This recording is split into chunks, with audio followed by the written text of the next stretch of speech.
Well, hello, artist. My name is Kelly Folsom, and for those of you who don't know me, I am an artist. If you're new to me, I am an artist and I am a teacher, and I'm also a mentor and coach for artists as well. So I wanted to dive right on into getting out of your comfort zone and really getting comfortable being uncomfortable. Because one thing that I know for sure about being an artist from day one, the start of my real journey as an artist, was that I had to embrace being uncomfortable. And that's not always easy, right? But it is the price that we have to pay if we want to be a successful artist and if we really want to reach our full potential artistically. So I've got this. Those of you who know me too, you know that I love a good quote. I'm a quote girl. And I've got this new book that I just love, and it's called It Always Seems Impossible Until It's Done by Catherine and Ross Petras. Motivation for Dreamers and Doers. And I just love this little book. Of course, you can grab this on Amazon or anywhere for like $10. But the quote this morning that I read says, "If you aren't in over your head, how do you know how tall you are?" By T.S. Eliot. Isn't that clever? I love that. And so true, too. So since I started my art journey back in 2005, I decided that I did want to be an artist, that is what I wanted to do with my life. And ever since the day that I made that decision, it has been a series of choices and decisions that I've had to make that have been very uncomfortable, things that I really was not comfortable doing, starting with just getting some art lessons. Okay. And maybe you can relate to that. But for me, I loved doing art as a kid. Whenever I was growing up, I just always was drawn to making things, and specifically drawing in two-dimensional art. And so it had always been a private thing for me. Now, once I would get, my little masterpiece done or whatever, I would then share it with the world, and share it with my world at the time, which was my family, right? Or maybe the school that I was at. And so that's where my journey started, was just deciding to start to pursue art making. And I had never had art classes growing up in school, in high school, or anything like that. And so the very first uncomfortable decision for me was getting help, getting instruction, because I had just been self-taught. I bought books, at stores like Hobby Lobby or Michael's, and I would just copy, the drawings out of those books. I had a love for representational art. And so at the time I thought, well, I'm going to be a portrait artist. I've always loved drawing people's portraits, and now it's so funny because I find portrait art incredibly boring. So again, you just never know where this road is going to take you. But the first choice I had to make was that I couldn't be the artist. I couldn't reach my full potential, even though I didn't know what that was at the time, as an artist, if I didn't get some instruction. I had taken myself as far as I could on the self-taught journey. And what would end up happening to me is I would get very stifled, and I would get very, very frustrated that I was not progressing artistically. And so I knew, okay, well, I've got to figure out, I've got to meet some other artists. I've got to get some help. I've got to get some art instruction. So that was my first uncomfortable decision, right? And I have to tell you, so at the time I was married. I'm not married anymore, but at the time I was married, and we were traveling for his job around the country, and we would be in these different cities and different towns for a few months. class. And so what I started doing was just, looking up on, gosh, I don't even know if I had the internet, but I just started trying to find were there art classes that I could attend. And I was still very shy at the time. And so all of this was incredibly uncomfortable for me. But I would find it, the first class I found was in North Attleboro, Massachusetts, at a little art museum there. And they had the list of supplies, and I bought all the supplies. I signed up for a painting class and a drawing class. And just stepping foot into that classroom of strangers, how is the teacher going to be? How were the other students? How good were the other students going to be?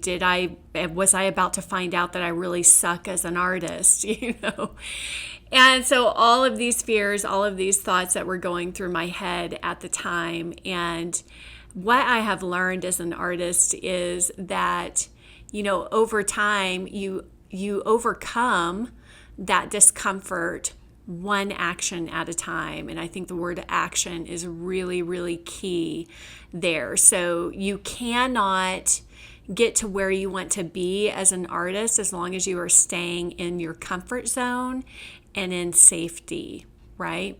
So you have to put yourself in situations that is going to help you progress and help you grow.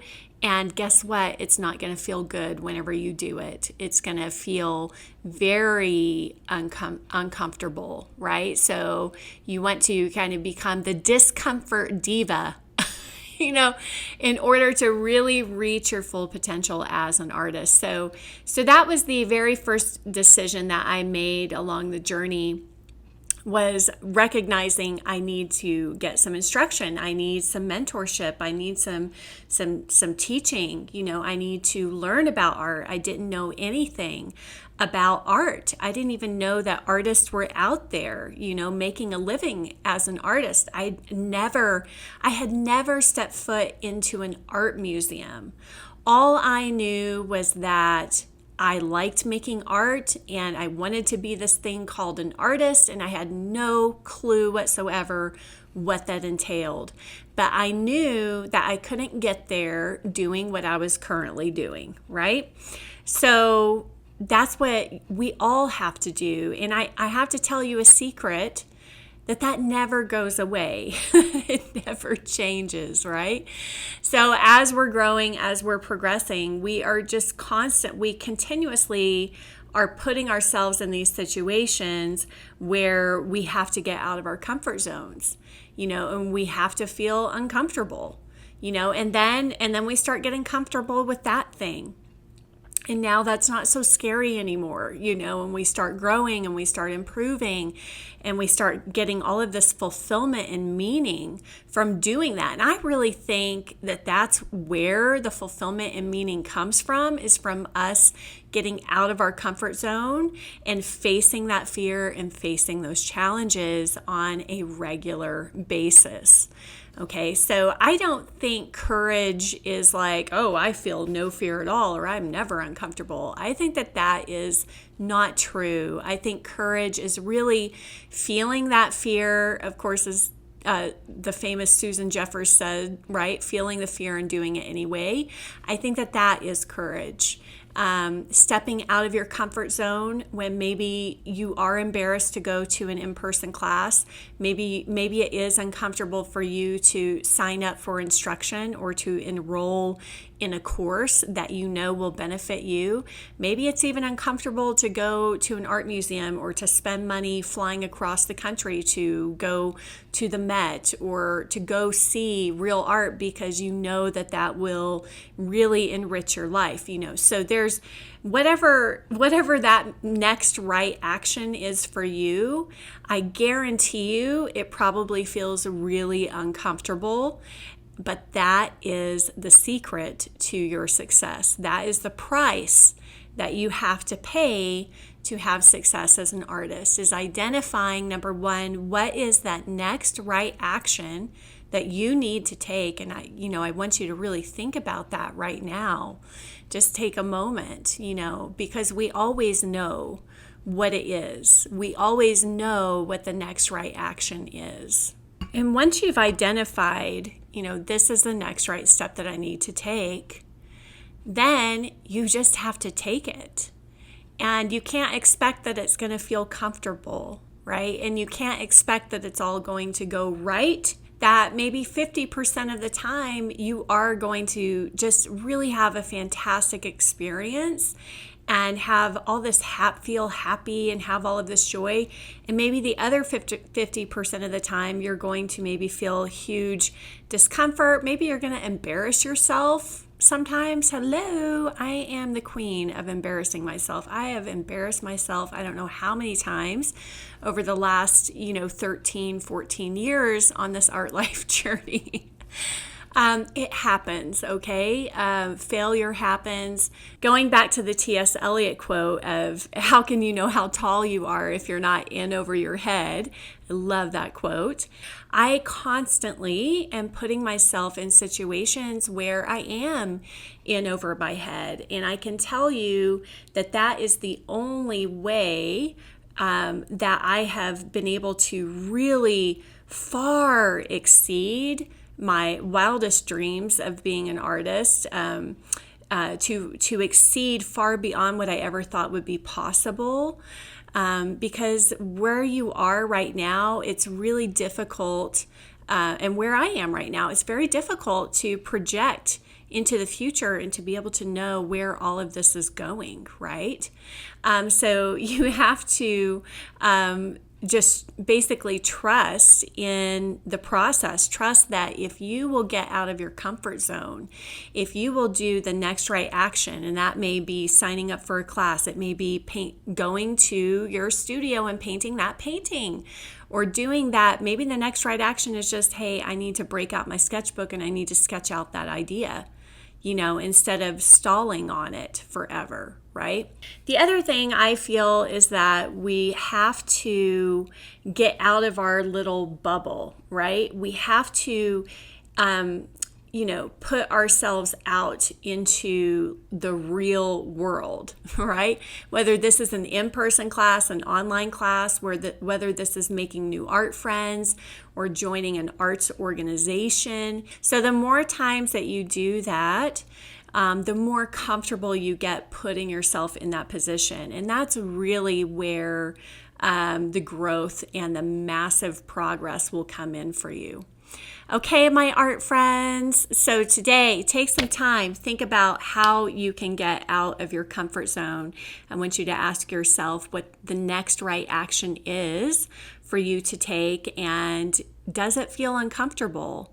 If it does, then you know that you should probably do it. If it doesn't feel uncomfortable, it's really not going to push you forward that much in your progress. If you liked this podcast, then of course you can hop over to Art Life with Kelly, KELLI.com, and check out all of any of the courses and instruction that I have to offer there, in case any of that serves you as well. All right, everyone, I'm wishing you happy painting or happy art making, and I'll see you at the next podcast. Bye.